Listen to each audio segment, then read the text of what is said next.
اگلا سوال کراچی سے فاروق صاحب نے کیا ہے، میرا ایک بیٹا اور دو بیٹیاں ہیں۔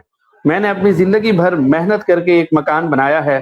اب بعض لوگ مشورہ دیتے ہیں کہ مکان زندگی ہی میں بیٹے کے نام کر دوں تاکہ بعد میں کوئی جھگڑا نہ ہو، جبکہ میری بیٹیاں بھی موجود ہیں۔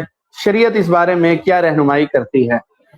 جی، زندگی میں جب اولاد کے درمیان کچھ تقسیم کیا جائے تو وہ میراث کی تقسیم نہیں ہوتی، وہ عطیہ اور تحفہ ہوتا ہے، اور اس کا قانون یہ ہے کہ سب اولاد میں برابر تقسیم کرنا چاہیے۔ تو اگر آپ کے پاس اتنا سرمایہ ہے کہ جتنی قیمت مکان کی بنتی ہے اتنی قیمت آپ، یا کم از کم اس کا نصف، جو میراث کا قانون ہے اس کے مطابق عطیہ دینے کی، تحفہ دینے کی بھی بعض حضرات نے گنجائش دی ہے، تو اس مکان کی جتنی قیمت بنتی ہے اتنی قیمت یا کم از کم اس کا نصف وہ آپ اپنی بیٹیوں کو بھی دے سکتے ہیں۔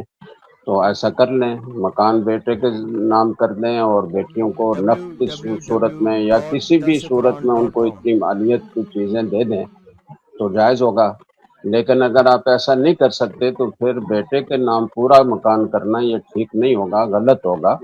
ایسا کرنے سے آپ اجتناب کریں۔ اور باقی رہی یہ بات کہ مرنے کے بعد جھگڑا نہ ہو، تو جھگڑا کیوں ہوگا؟ ہر آدمی کو شریعت نے جتنا حق دیا ہے اس کا مطالبہ کرنے کا وہ حق رکھتا ہے۔